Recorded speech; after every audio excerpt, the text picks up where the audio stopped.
करवाला कटनिया हो खाली पुतिलाई के करवाला कटनिया हो कहीं के गहवा न झुलनिया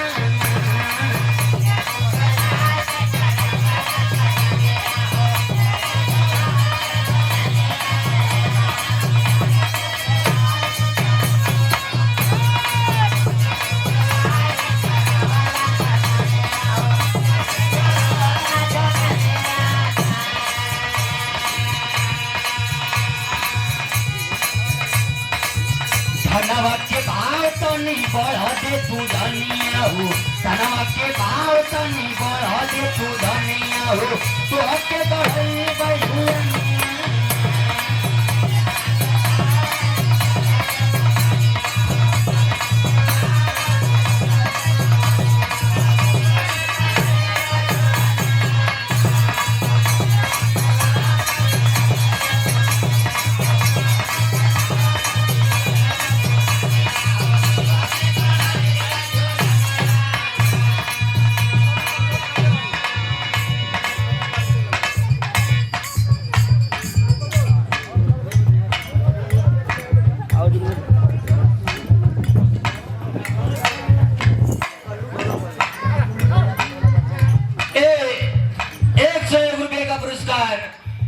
श्री कल्लू ढोलक वाले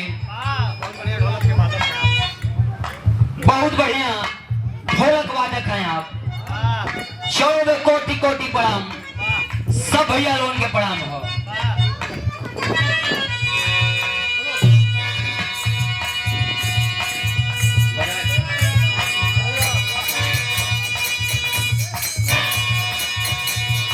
सरसों में परसों लगावले बाड़ा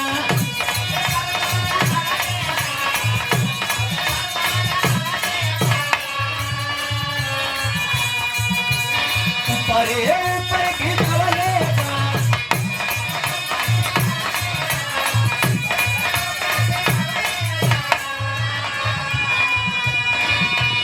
सरसों में परसों लगावले बाड़ा ऊपर ऊपर घिसवले बाड़ा अब गनी बलिया केहू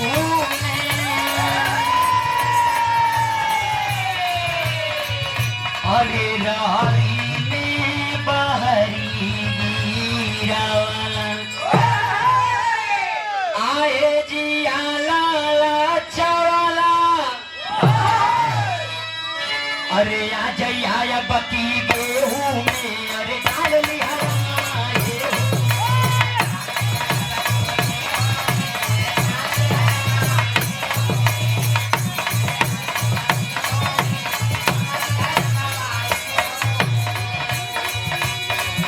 हरियाणिया में मच्छरदनिया में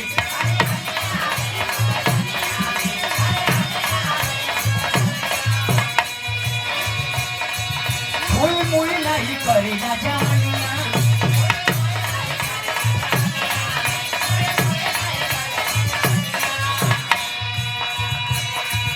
हरियाणिया में मच्छरदनिया में मुई मुई नहीं करी ना जवानिया चली तवे नो देता जखम